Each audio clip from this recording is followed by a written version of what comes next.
Hello everyone! Welcome back to my channel, and today's video ay magluluto po tayo ng pork and lotus root soup. So, ito po yung ating mga kailangan. So guys, nakabili kami dito ng 1/2 kilo ng pork na may buto-buto, na medyo may laman-laman.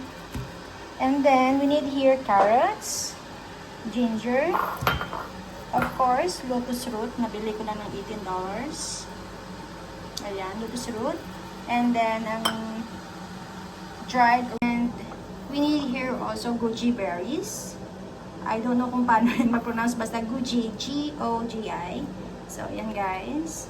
And, let's go. Simulan na natin. First, we're going to wash our pork. Wash it thoroughly, guys.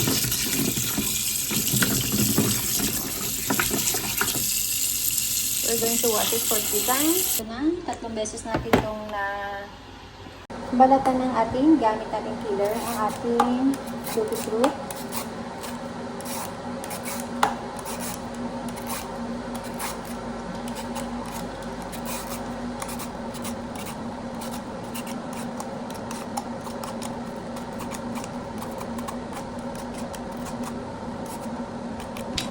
So, ayan guys. And now, we're going to cut it first.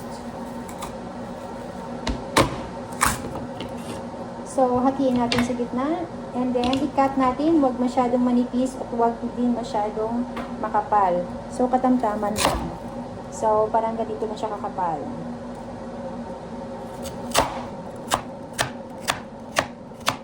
So, ayan guys. Naging nagpapadala sa tubig.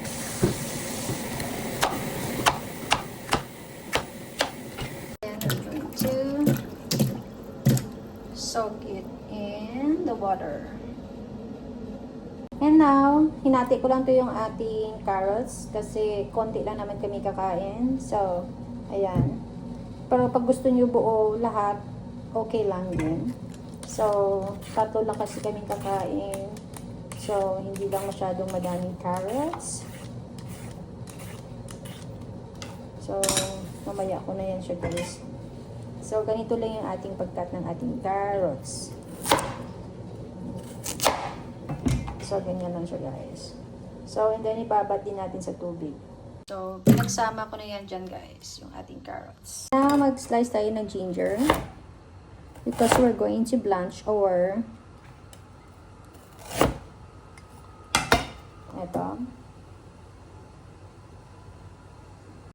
pork. So, kailangan natin yung luya. So, magpakulo tayo ng tubig na 1 liter. And then, ilagay natin yung ating ginger. Hayaan natin kumulo ng mga 2 minuto bago natin ilagay yung ating pork. So, after 2 minutes, we're going to add our pork. And then, we're going to blanch it for 3 minutes. So, takpan lang natin guys. So, yan. Pakaluan natin ng 2 minuto. So, after 3 minutes guys, ganito na siyang ating pork. So, patayin natin yung ating apoy and then we're going to stay it for 1 minute bago natin i-hugasan ulit sa malamig na tubig.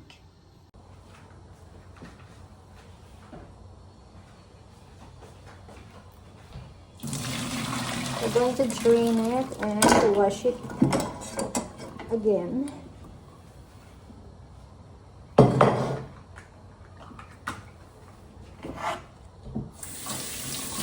Hugasan natin mabuti agad guys para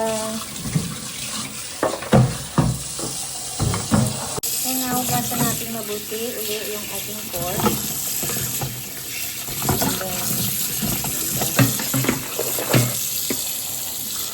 And then i-drain natin ulit yung ating pork. Guys, maglagay ulit tayo ng 1.5 liter of water. Actually, ano na to guys, mainit na to na tubig para mabilis.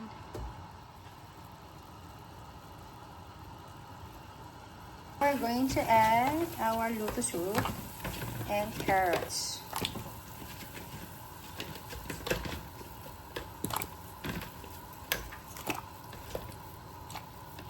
Sabay-sabayan. We're going to add our ginger then. And now we're going to add our pork.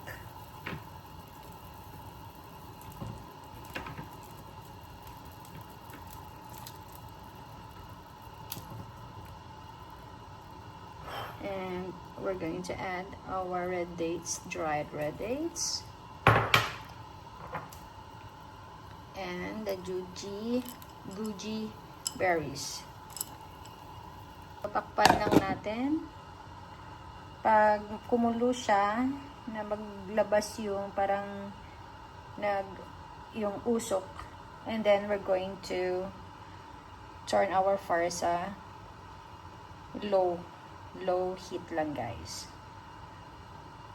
After 1 minute, kumulo na siya, guys. Ayan.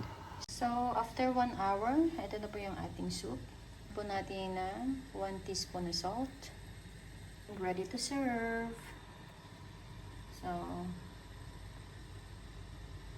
ating soup. And then, luto na po siya, guys. Ayan. And then, lagyan lang natin ng cilantro. Ayan. Ready to serve.